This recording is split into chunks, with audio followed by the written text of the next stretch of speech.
Assalamualaikum warahmatullahi wabarakatuh. Good afternoon, ladies and gentlemen.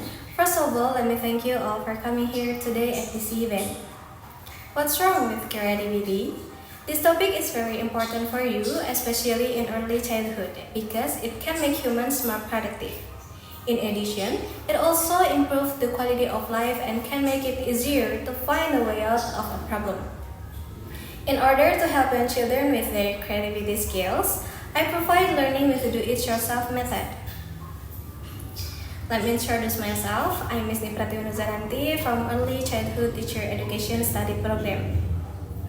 In my presentation, there are 3 points that I will share here, namely, first, what is creativity? Second, the impact of creativity, and third, how to implementation the do-it-yourself method. My presentation will take about 5 minutes. At last, we will do the discuss or Q&A. Without any further ado, now let's move to the first part of my presentation. Do you know what is creativity? Creativity is the ability to create something new by connecting several existing things and making something new.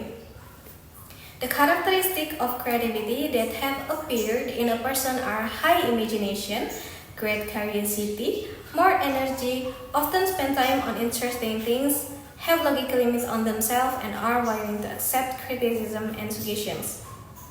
Basically, every child has the potential to be creative. The difference is in the degree and field of expressions. This leads me to my next point is about the impact of creativity.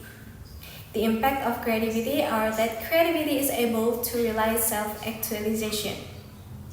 Creativity as a reflection of a child's creativity in thinking is able to provide benefit to the surrounding environment and allows a person to improve the quality of life.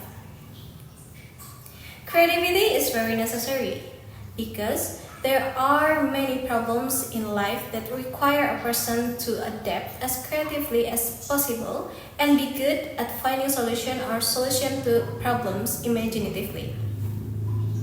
Creativity has great impact for the children's life in the future. So, now we come to the last point, which is how to implementation the do-it-yourself method.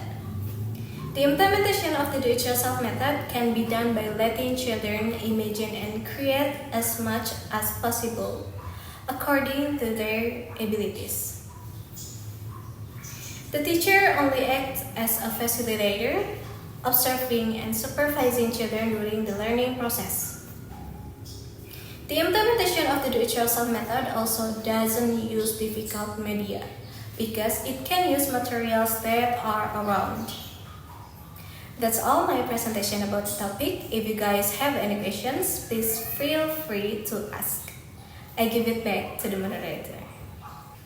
Well, thank you Ms. Chacha for your questions about the child's limitations. Will it interfere with the child's creativity to develop? The answer is no. There are no limitations that can prevent children from being creative because the method used is the do-it-yourself method, where we as adults only become facilitators and observers for children's development, whether children with special needs or not. The next question from Mr. Daniel. The question is very interesting to discuss.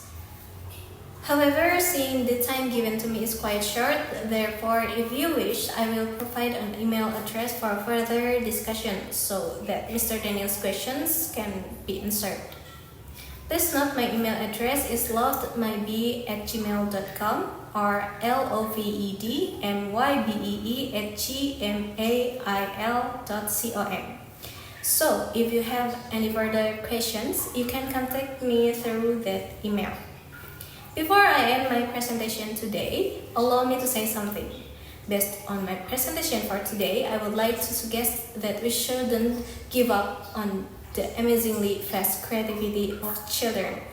Always support them so that they can continue to develop and improve for the sake of their future. Thank you to all of you to listening my presentation. Wassalamualaikum warahmatullahi wabarakatuh.